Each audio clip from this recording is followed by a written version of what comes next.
আপনারা নিশ্চয়ই কিন্তু ২৮শে ফেব্রুয়ারি প্রকাশিত হওয়া ভোটার লিস্টে চেক করেছেন। কিন্তু লিস্ট হতে পাওয়ার পর অনেকেরই কিন্তু একটা বিষয় খুব চিন্তায় পড়েছেন।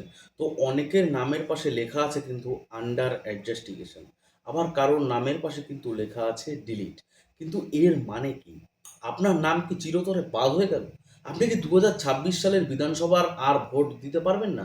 আজকের এই ভিডিওতে কিন্তু আমি সবকটি প্রশ্নের কিন্তু উত্তর দেবো একদম সহজভাবে। তো ভিডিওটি বন্ধুরা একদম মনোযোগ সহকারে দেখুন এবং আপনারা কিন্তু স্কিপ করবেন না।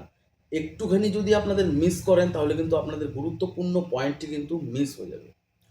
তো প্রথমেই আলোচনা করি সবথেকে বেশি যে লেখাটা দেখাচ্ছে সেটা কিন্তু আন্ডার অ্যাডজাস্টিগেশন।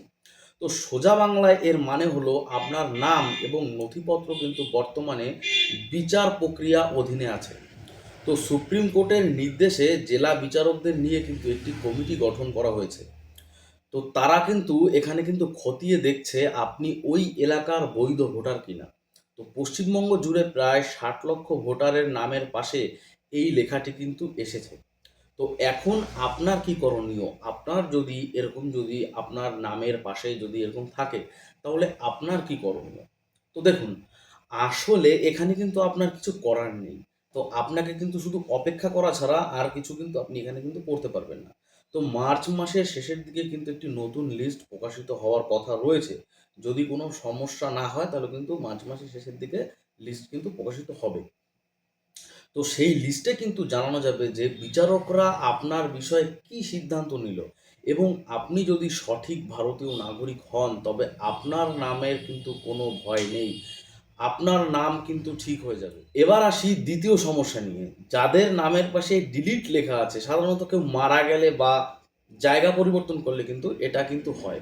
কিন্তু আপনি জীবিত এবং এই এলাকাতেই আছেন, তবুও কিন্তু নামে ডিলিট হয়ে যাচ্ছে। কারণটা কি?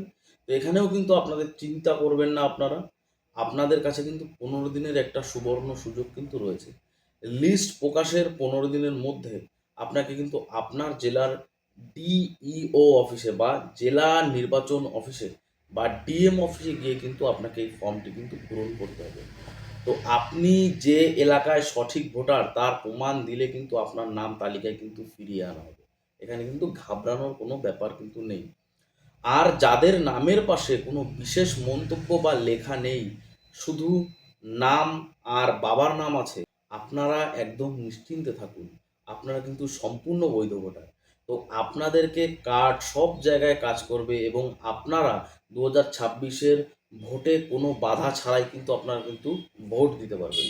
তো বন্ধুরা, আপনার নামের পাশে ঠিক কী লেখা আছে সেটা অবশ্যই নিচে কমেন্ট করে জানান আমাকে। আর এরকম ভিডিও আপনার বন্ধু বান্ধবদের আত্মীয়দের সাথে প্রচুর প্রচুর পরিমাণে আপনারা শেয়ার করুন যাতে কেউ ভুল তথ্যে বিভ্রান্ত না হয়। তো পরবর্তী আপডেট ও নতুন লিস্ট কবে বেরোবে তা জানতে কিন্তু আমাদের চ্যানেল সাবস্ক্রাইব করে রাখুন এবং আমাদের একটি হোয়াটসঅ্যাপ চ্যানেল, ফেসবুক পেজ আছে, সেখানেও কিন্তু আপনারা ফেসবুক পেজ ফলো করে রাখতে পারেন এবং হোয়াটসঅ্যাপ চ্যানেলও কিন্তু ফলো করে রাখতে পারেন। তো বন্ধুরা, সেখানেও কিন্তু প্রতিনিয়ত কিন্তু আমি ভিডিও আপডেট দিয়ে থাকি। তো আপনারা সবাই সুস্থ থাকবেন, ভালো থাকবেন। আবারও দেখা হচ্ছে আপনাদের সাথে পরবর্তী কোনো ভিডিও নিয়ে। ধন্যবাদ।